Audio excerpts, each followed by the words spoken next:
What up, world? Welcome to another episode of BrandonJaneauShow. As you know, I am BrandonJaneau, like always on all podcast platforms everywhere. BrandonJaneauShow, social media platforms, Instagram, Threads, BrandonJaneau, Facebook, The BrandonJaneauShow, and of course TikTok, BrandonJaneauShow. Go follow me on all those social media platforms. Yeah, really, where you go is the YouTube channel, BrandonJaneauShow YouTube channel. Go follow me on all of follow me on subscribe to the YouTube channel. I should be saying, Lord of mercy, subscribe to the YouTube channel. Like an algorithm, like the vids, like the shorts. It helps in algorithms. Yeah, this episode is, of course, life and times with music. You already know. You've been following me doing this. You already know what I'm about to say. It is another top 10 list. This time it is my top 10 2000s rap albums. I go from 10 to 1 and I explain why each album is on the list, why I had them on my list. This is the name, man. Say this one more time from the bottom of my heart. If you do not agree with my list, or if you have suggestions on albums that should have been on this list, I need you to understand something. I do not give a fuck, and you can create your own fucking list. Very simple. It's very simple. Get a pen and some paper and write it down. If you even want to post it on social media, post it on social media. Who's telling you not to post it on social media? Post it on social media. Why not? Again, this is my top 10 list. I think y'all really don't look at the top of the heading. It doesn't say what you suggest I should say on this motherfucker and have as a top 10 list. No, it's my top 10 list. Let's do this. At number 10, starting off the list at number 10, it is the documentary by The Game. When the game first dropped, and I mean, when you first saw like this is how we do video with him at 50, I like, all right, this so hot. This song dope. All right, cool. All right, let's see where this goes. And then Hated to Love It came out, and I was like, I'm gonna be the shit. And this isn't when you used to go to the now. Technically, if you had money, you went to the store and bought this album. But if you were like me, somebody made it on a floppy disk, on a disc, and gave it to you. So we had the documentary album on a disc. This is when you could I don't know statute of limitations on this shit, but this is where you could download music, download an entire album, and you had the album.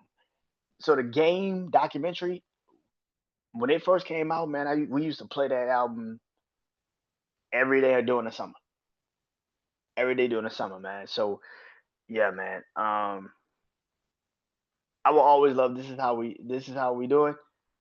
This is how we do because of Lil Wayne and Young Money and them taking it and flipping it. So I will always love that song no matter what. And that Hated to Love It, the underdogs on top. And I'm gonna shine homie until my heart stop. Go ahead and envy me. I'm Raps MVP. And I ain't going nowhere, so you get to know me. The documentary by The Game is definitely on this list and is at number 10. Starting off the list at number 10. At number 9.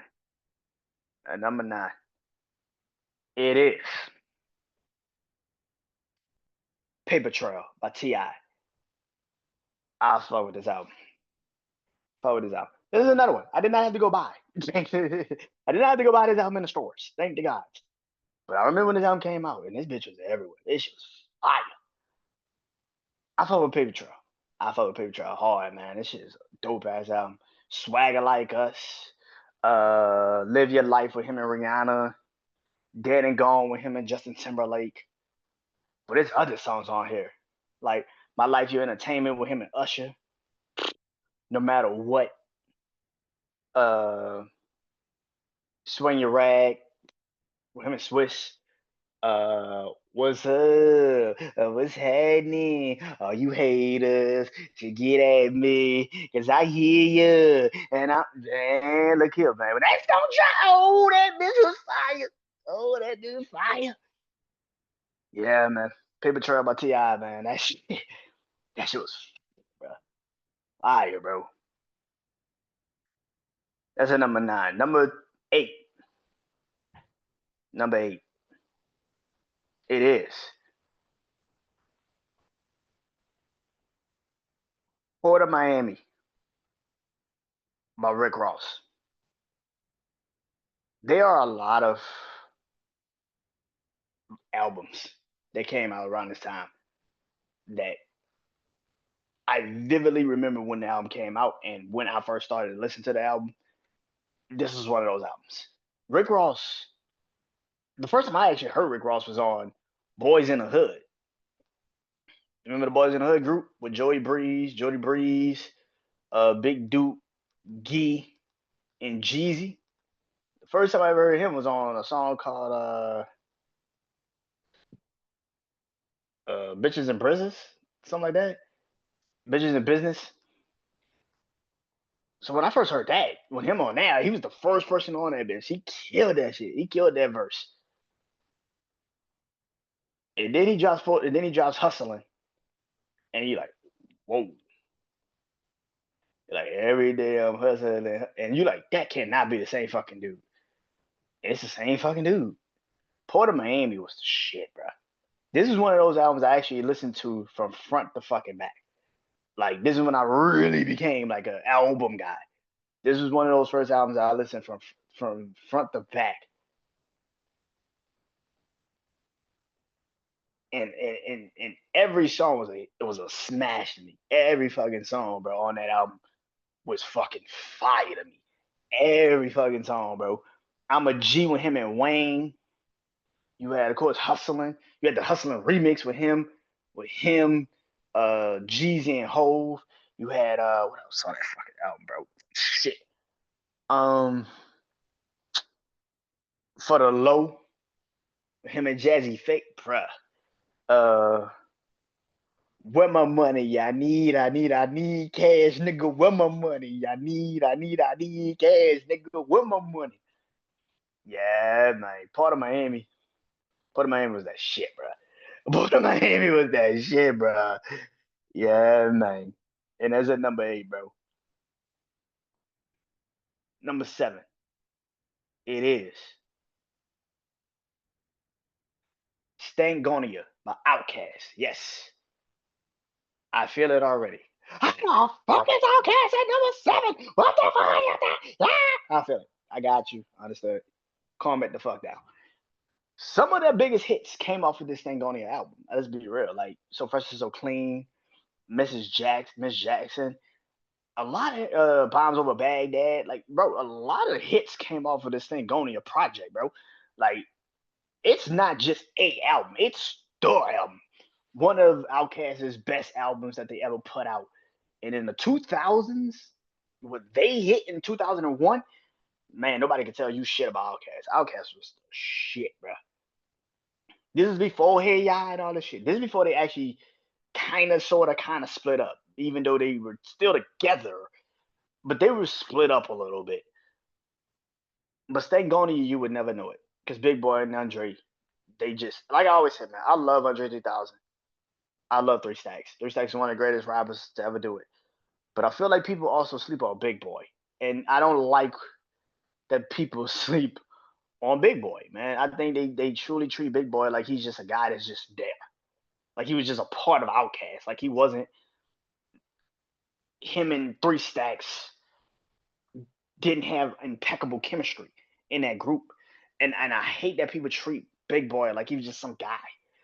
Big Boy was that fucking dude, bro. Like Big Boy can fucking rap, bro. If you ever heard Big Boy rap without Three Stacks, you will even say, nah, bro, Big Boy can rap, my nigga. But yeah, Big Boy, man, Three Stacks, Stangonia. Yeah, definitely, man. That's at number 7. Number 6, it is the Marshall Mathers LP. Eminem, Marshall Mathers LP. M dropped so many classics in the 2000s. The Eminem Show, Encore. He dropped so many fucking classics in the 2000s. Shit, if I even want to put not recovery, relapse on here. But the Marshall Mathers LP is the album where I really became an Eminem fan. You got Stan, The Way I Am, uh, else on that fucking album? With the real Slim Shady, please stand up, please stand up, please stand up. I never knew, bro. Eminem on the Marshmallows LP is one of the best bodies of work you would ever hear. Like it's the cream of the crop of lyrical ability in production, in music, in you know what I'm saying? And people don't understand again, like these kids, they probably don't really understand why people like me hold Eminem in such a high regard when it comes to music because they didn't grow up on Eminem like we did. They didn't grow up on Eminem. I remember when Eminem first popped off. I remember the shit. I remember when Eminem first came out of nowhere. In the way I and my name is came out and the video dropped and you know you saw it and you're like this motherfucker is crazy. Like you're like this motherfucker is crazy.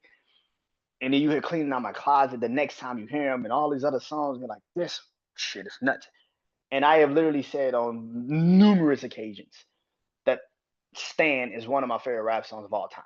There will never be another rap song in my mind that would ever outlast Stan in a rap perspective. The production, the sample, the rapping, like, bro, like M on Stan is goated. It's fucking goated. So yeah, if I get into the top five, you know I got to recap the list. And number 10, it is the documentary by the game.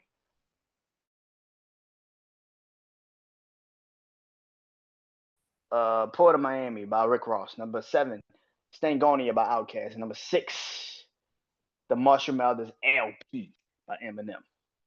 Kicking off the list at number 5, it is Get Rich or Die Trying by 50 Cent. Some people probably had this at number 1. Some people probably don't even have it at 10. Some people might not even have it on the list at all, which I think you'll be completely and utterly retarded if you did that shit, personally. Something mentally is wrong with you if you don't have this on this list. Get Rich or Die Trying shifted the game. And I don't think people understand that. Like, when 50 dropped, it changed the conversation. Like, completely changed the conversation. Imagine this for a year and a half, for at least a year and a half, 2 years, 50 Cent had a lock and key, not just on music. See, a lot of people say it's just music. No, no, no, no, no, no, no. Not just music. You had a 50 Cent video game, you had 50 Cent, the G Unit clothes, shoes, everything. And if it wasn't for this Get Rich or Die Trying album, I don't know if 50 does that. Now, eventually he would, because 50 and he'll figure it out. But this album was so game changing when it first dropped. And at this time, when you heard a rapper selling over 1 million copies in the first week, that shit at that time was like, what? A rapper? So how much? His first week? Are you kidding me? Get Rich or Die Trying was that. It was a sonic boom. It just came out of it. You saw it coming. This is the crazy part. People saw it coming. Wankster drop, and we were like, all right, Wankster fire, all right, cool, 50, all right, cool. If you were already the mixtape coach at that time, you knew 50 was that dude. So, but Wankster drop, you're like, all right, this is a fire song. All right, I see you. And then In the Club comes out, you like, okay. You like, all right, this nigga got something, man.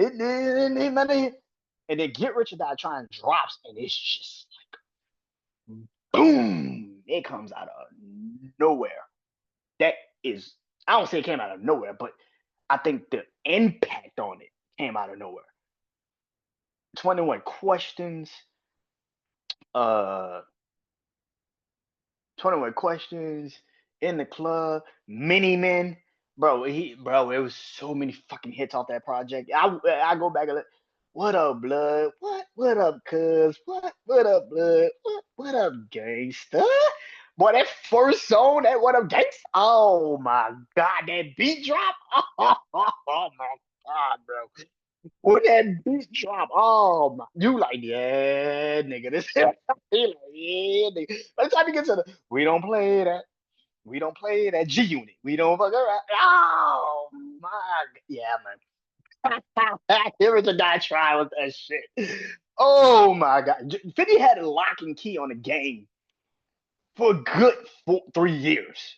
Like a good 3 years. Like you checked for a 50 project or a song or something for a good 3 years because of Get Rich or Not Trying. At least 4 years. Like he was that dude. He was that dude, man. Number four, let's get it. Thug Motivation 101. Jeezy is on my list. And yes, it's at 4. And yes, people gonna sit there and say, I wouldn't put Jeezy in front of 50. But that's you. Let's get it. Thug Motivation 101 by Jeezy. Bro, don't even start that shit with me. Like I said, first time I heard Jeezy was, of course, Boys in the Hood. But my brother was already listening to Trap or Die mixtapes and stuff like that. So I was already listening to Jeezy. But when Thug Motivation 101 came out, I remember particularly listening to this album because this was around the time when Hurricane Katrina happened and Hurricane Rita happened. And so we were listening to the albums that we brought with us. And my brother had, he had Thug Motivation 101. And so again, it's an album that you're listening to when you're in a car and you're driving places. So I have a significant, love towards this project probably more than other people would because this album kind of kept me calm. It kept me calm. And yes, even listening to songs like My Hood was the shit. You know what I'm saying? Like Soul Survivor was the shit, man. When that video first came out on 106 Park, I remember when we first saw it. It was the shit, bro. Playing Homage to Paid in Full, like it was the shit, bro. Like, bro, like, man, come on, man. Trap Star, you had, and then what? With him and Fresh, bro. Manny Fresh is one of my favorite producers. So anytime anybody worked with Manny Fresh at that time, I was a huge fan of it. You had Air Forces, Standing Ovation, and then the motherfucking song, Get Your Mind Right. Get Your Mind Right. Oh man. Mm-mm-mm. Get Your Mind Right by Jeezy, bro. You ain't heard a song like that until you heard that song. You know what I mean? Like, come on, man. Number three, Graduation by Kanye. Out of all his albums, I love Graduation a little. Nah, I talk about the other one when I do the 2010s. But Graduation was one of those albums again. I didn't basically go get. I didn't go buy it or anything. But it was one of those albums that you had to have. Like it was that album. This was the first album that I actually was looking for Kanye West's music. Like I actually was trying to listen to Kanye West. Like this was the first time that I actually was interested in Kanye West albums. Like I wasn't interested in College Dropout or Late Registration. I wasn't a huge Kanye fan like that. But Graduation, it felt different. It was different. Like Can't Tell Me Nothing came out. I remember the first time I saw the video on 106 Park. Like I was in Atlanta. I was in Atlanta and the video came out. In 106 Park, you know, 106 Park used to do. They used to replay the video like throughout the whole show, just in case you missed it. And so when Can't Tell Me Nothing video came out, and he's in a desert, and the car's going like, oh my god, like he was just like, what the fuck is this? I never had an appreciation for Stronger until later on in my life, but I never really liked Stronger until I got older in my life. But when this album came out, Good Morning, imagine getting up at like 5 o'clock in the morning and getting on a school bus and it's cold as shit. And the first song you put on your fucking phone or on your iPod, or at that time I had an MP3 player, and the first song you hear is Good Morning. Wake up, Mr. West, Mr. Fresh, Mr. By himself. He's so impressed. I mean, damn, did you even read a test? You got D's, motherfucking D's, Rosie Perez. You just sitting there like on the way to school. You're like, yeah. You're like, yeah. Yeah, graduation was the shit, man. Good morning, champion. Oh man, yeah, man. Barry Bonds with him and Wayne. Oh my god. Flash of Lights. I talked about Flash of Lights, how much I love that song. Um, what's the song with him and DJ Premier? Everything I Am. Yeah, man. Yeah, man. Big Brother when he talked about Jay-Z. Yeah, man. Graduation is the shit. It's the shit, bro. That's my I would say that is probably my favorite Kanye album because that was the first album I really actually started to really listen to Kanye West. So yeah, like I said, I always listen to his songs when he would drop a single. I always fuck with the singles, Gold Digger and all that. But that was the first album that I actually went and listened to fully, and was like, again, this is around the time when I really started listening to albums. So, and this is also, I think this might have been the first time I actually. This makes it even so crazier. This might have been the first time I actually downloaded by myself, like on LimeWire. So, so, so, so again, I don't know the statutes of limitations on these things, so I'm so sorry. But like, there's only gonna be a podcast and YouTube. But but this is the first time I think I actually, and this is when I had to go to Best Buy. You had to type in Best Buy. You had to go see the album, the back of the album, and see what was on the album, the track list, because you had none of that. And so you'll go back to LimeWire and download the album, and then download it to the album. Yeah. So Graduation was the first album I think I physically downloaded myself. So I got a real like this is fucked up, but I got a real appreciation for the Graduation album. So I will always have it at a high standard of Kanye. So yeah. Number two, The Carter Three by Lil Wayne.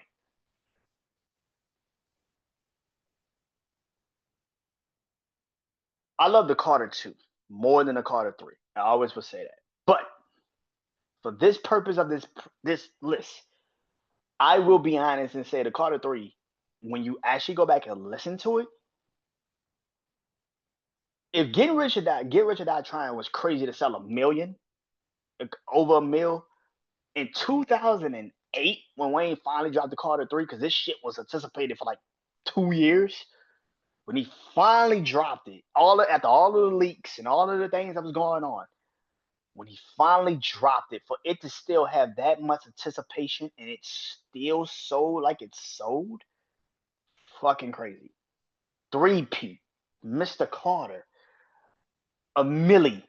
What else? A Millie. Um, what else was on that fucking project?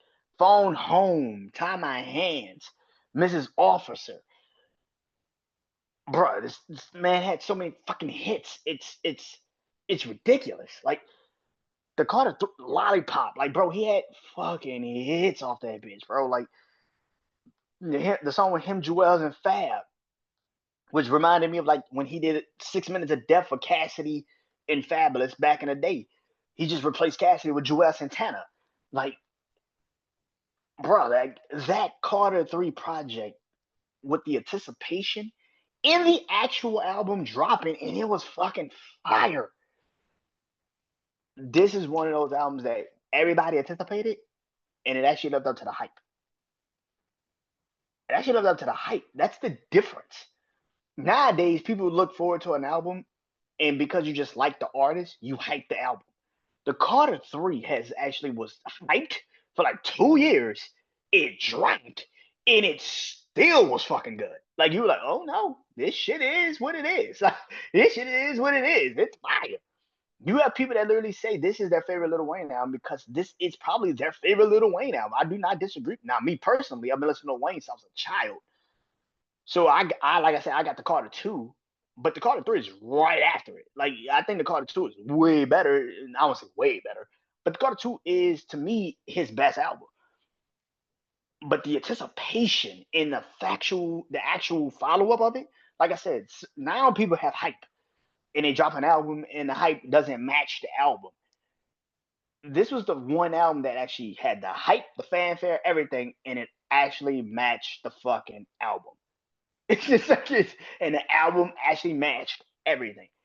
Had hit singles, had songs that people remember, like the Beat Build, all these songs, a Millie, all that shit. He had everything, every criteria. It fucking hit. You don't have that no more nowadays. You don't have that. And maybe it's because at the time social media really wasn't social media. You had MySpace and shit like that, but you didn't have Twitter and TikToks and all this other shit. Now you do, but at that time, it felt like because we all heard the Carter Three. That was the difference. We all heard the Carter Three when it came out, and that's probably why we have a different respect towards it. That is why it's number two. But at number one, it's another card. It's just not Dwayne, because it's Sean, Hove, Jay-Z, and that is the Blueprint. Blueprint is number one to me. The 2000s, the Blueprint. There's a lot of albums that, again, I had to go back and listen to all these albums clearly. But you don't have to tell me to go listen to the Blueprint for a list. I listen to the Blueprint every fucking day, damn near. The production, the song quality, the lyrical ability. See, these kids today didn't grow up on Jay-Z. And no matter how you feel about him today, when I was a kid and this album came out when I was 7, there was no better rapper than Jay-Z. None. And the Blueprint was one of those reasons. Song Cry. You Don't Know. Heart of the City. Ain't No Love in the Heart of the City. The Ruler Back. Talking about Kanye's graduation. In Good Morning, he's using the ruler back from Jay-Z in the intro of Good Morning.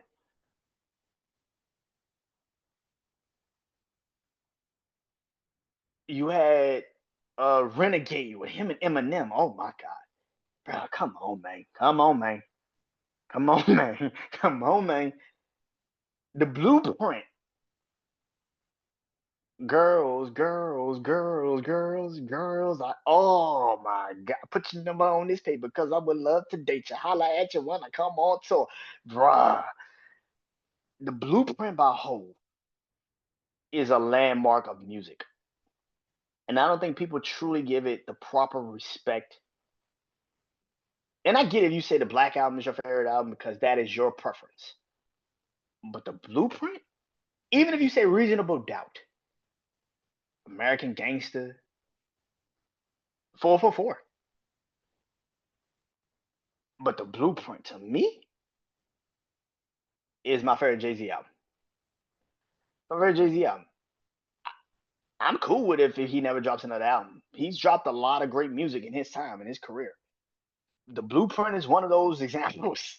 The Blueprint is it's funny how you named it the Blueprint because that is literally what it is. It is the blueprint to how rappers was at that time and particularly moving forward because a lot of people actually started moving like that, moving forward. The Blueprint album is one of the greatest rap albums of all time. Take Over. Do I need to explain why I say always Take Over is better than Ether? I Take Over is better than Ether, bro. I don't even show nobody say. The formality of the album, the track listing, the placement of all the songs, the Blueprint is the number one album to me on this list, and it's not even close. Gotta recap the list before I get off here. Number one, Jay Z, The Blueprint. Number two, Lil Wayne, The Carter Three.